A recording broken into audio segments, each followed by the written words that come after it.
চ' বন্ধুসকল, কি ক'ম আজি ভিডিঅ'টোত মানে একেবাৰে ভাষা নাই ক'বলৈ। হয়তো সকলোৱে গম পাইছে বা সকলোৱে শুনিছে বা দেখি আছে কি হ'ল। এটা নহ'বলগীয়া ঘটনা হ'ল, মানে বিশ্বাস কৰিব নোৱাৰা এটা ঘটনা এটা হৈছে। যিহেতু আমাৰ সকলোৰে মৰমৰ, সকলোৰে আদৰৰ, সকলোৰে জনপ্ৰিয় এজন ব্যক্তি আমাৰ মাজৰ পৰা নাইকিয়া হৈছে। অসমৰ এটা সম্পদ নাইকিয়া হৈছে, যিহেতু জুবিন দা আৰু আমাৰ মাজত নাই।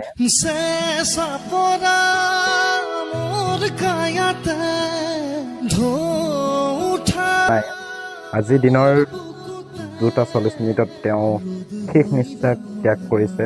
যিহেতু তেওঁ এখন ছিংগাপুৰলৈ গৈছিলে, ছিংগাপুৰত নৰ্থ ফেষ্টিভেল আছিলে, আৰু তাত গৈ পিনে তেওঁ নিজৰ জীৱন তাতে শেষ ত্যাগ তাতে হ'ল।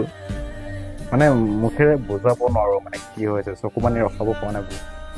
এনেকুৱা অৱস্থা আছে, জুবিন গাৰ্গ আৰু আমাৰ মাজত নাই। ছিংগাপুৰত কুজবা ড্ৰাইভিঙত সাগৰত পৰি মৃত্যু জুবিন গাৰ্গৰ, যিহেতু আৰু আমাৰ মাজত নাই।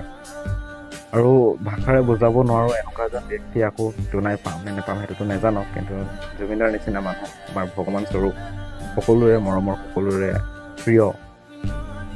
আজিৰ দিনটো যে ইমানে বেয়া হ'ব বুলি কেতিয়াও ভবা নাছিলোঁ। মানে গাইজ, কথা ক'ব নোৱাৰা অৱস্থা হৈ আছে। ইমান মনটো দুখ লাগি মানে ইমানে চকু মানে টুকিবলগীয়া হৈছে। কেতিয়াও ভবা নাছিলোঁ যে ইমান সোনকালে আমি তেখেতক হেৰুৱাম। যিহেতু আৰু কৰিবলগীয়া আমাৰ একো উপায় নাই। যিহেতু কি কৰিম, যি ভগৱানৰ যিটো আছিলে সেইটোতো তেওঁ কৰিবই, আৰু আমিনো আৰু কি কৰিম। এটাই আমি বিচাৰোঁ ভগৱানৰ ওচৰত, যাতে তেওঁ য'তেই আছে ভালদৰে থাকক, আমাৰ মাজত সদায় থাকিব। তেওঁ মানুহটোৱেহে নাইকিয়া হৈছে, বাকী তেওঁ এতিয়াও সদায় আমাৰ মাজত, আমাৰ দেহত, আমাৰ অন্তৰত তেওঁ সদায় জীয়াই থাকিব। ভিডিঅ'টো বনোৱাৰ বিশেষ মনো নাছিলে, কিন্তু উপায় নাই, যিহেতু এজন কণ্টেণ্ট ক্ৰিয়েটৰ হিচাপে নকৈয়ে থাকিব নোৱাৰিলোঁ। গতিকে সকলোৱে যাতে প্ৰাৰ্থনা কৰে, তেওঁ যাতে আত্মাই চিৰশান্তি লাভ কৰে। আৰু এবাৰ ক'ব বিচাৰোঁ যাতে সকলোৱে কমেণ্টত লিখে জয় জুবিন দা বুলি।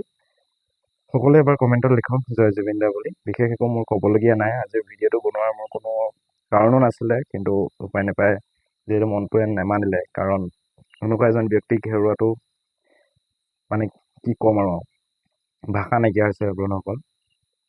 যি কি নহওক, এতিয়া আমি এটা কথা বিচাৰোঁ, তেওঁৰ আচল মৃত্যুৰ কাৰণ কাৰ কাৰণে ইমানখিনি হ'ল, মেইন দায়ী কোন।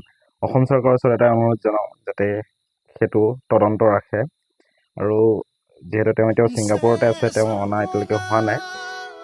অতি সোনকালে আনিব বুলি আমি আশা কৰিছোঁ। ভগৱানৰ ওচৰত আমি বাৰে বাৰে এটাই প্ৰাৰ্থনা কৰিছোঁ যাতে তেওঁ আত্মাই চিৰশান্তি লাভ কৰে।